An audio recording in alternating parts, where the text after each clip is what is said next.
भविष्य का दूसरा नाम है संघर्ष। हृदय में आज इच्छा होती है और यदि पूर्ण नहीं हो पाती तो हृदय भविष्य की योजना बनाता है। भविष्य में इच्छा पूर्ण होगी ऐसी कल्पना करता रहता है, किंतु जीवन ना तो भविष्य में है ना अतीत में। जीवन तो इस क्षण का नाम, अर्थात इस क्षण का अनुभव ही जीवन का अनुभव। पर हम ये जानते हुए भी इतना सा सत्य समझ नहीं पाते। या तो हम बीते हुए समय के स्मरणों को घेर कर बैठे रहते, या फिर आने वाले समय के लिए हम योजनाएं बनाते रहते हैं और जीवन जीवन बीत जाता है। एक सत्य यदि हम हृदय में उतार लें कि ना हम भविष्य देख सकते हैं, ना ही भविष्य निर्मित कर सकते हैं, हम तो केवल धैर्य और साहस के साथ भविष्य को आलिंगन दे सकते हैं, स्वागत कर सकते हैं भविष्य का। तो क्या जीवन का हर पल जीवन से नहीं भर जाएगा? स्वयं विचार कीजिए।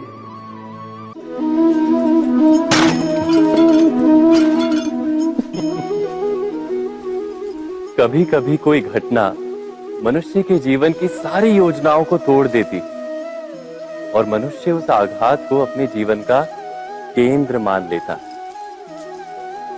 पर क्या भविष्य मनुष्य की योजनाओं के आधार पर निर्मित होते हैं? नहीं। जिस प्रकार किसी ऊंचे पर्वत पर सर्वप्रथम चढ़ने वाला उस पर्वत की तलाई में बैठकर जो योजना बनाता है, क्या वही योजना उसे उस पर्वत की चोटी तक पहुंचाती है? नहीं। वास्तव में वो जैसे जैसे ऊपर चढ़ता है वैसे वैसे उसे नई नई चुनौतियां, नई नई विडंबनाएं, नए नए अवरोध मिलते हैं। प्रत्येक पद पर वो अपने अगले पद का निर्णय करता है। प्रत्येक पद पर उसे अपनी योजनाओं को बदलना पड़ता है।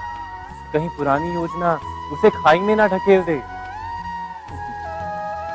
वो पर्वत को अपने योग्य नहीं बना पाता, केवल स्वयं को पर्वत के योग्य बना सकता है। क्या जीवन के साथ भी ऐसा ही नहीं? जब मनुष्य जीवन में किसी एक चुनौती को, एक अवरोध को अपने जीवन का केंद्र मान लेता है, अपने जीवन की गति को ही रोक देता है, तो वो अपने जीवन में सफल नहीं बन पाता और ना ही सुख और शांति प्राप्त कर पाता। अर्थात जीवन को अपने योग्य बनाने के बदले स्वयं अपने को जीवन के योग्य बनाना ही सफलता और सुख का एकमात्र मार्ग नहीं? स्वयं विचार कीजिए।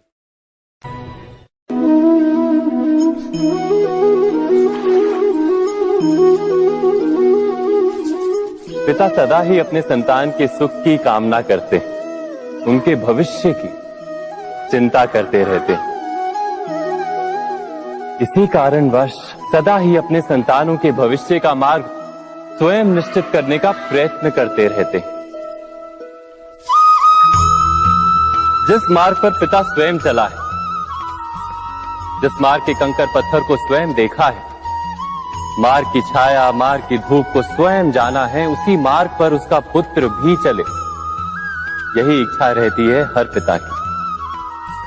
निस्संदेह उत्तम भावना है ये, किंतु 3 प्रश्नों के ऊपर विचार करना हम भूल ही जाते हैं। कौन से प्रश्न? प्रथम प्रश्न, क्या समय के साथ प्रत्येक मार्ग बदल नहीं जाते? क्या समय सदा ही नई चुनौतियों को लेकर नहीं आता? तो फिर बीते हुए समय के अनुभव नई पीढ़ी को किस प्रकार लाभ दे सकते हैं? दूसरा प्रश्न, क्या प्रत्येक संतान अपने माता पिता की छवि होता है? हाँ, संतानों को संस्कार तो अवश्य माता पिता देते हैं, किंतु भीतर की क्षमता तो ईश्वर देते हैं। तो जिस मार्ग पर पिता को सफलता मिली है, विश्वास है कि उसी मार्ग पर उसकी संतानों को भी सफलता और सुख प्राप्त होगा। तीसरा प्रश्न, क्या जीवन के संघर्ष और चुनौतियां लाभकारी नहीं होती? क्या प्रत्येक नया प्रश्न एक नए उत्तर का द्वार नहीं खोलता?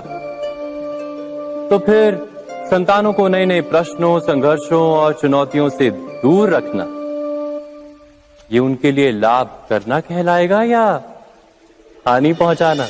अर्थात जिस प्रकार संतान के भविष्य का निर्माण करने के बदले उसके चरित्र का निर्माण करना श्रेष्ठ है, वैसे संतानों के जीवन का मार्ग निश्चित करने के बदले उन्हें नए संघर्षों के साथ जूझने के लिए मनोबल व ज्ञान देना अधिक लाभदायक नहीं होगा? स्वयं विचार कीजिए।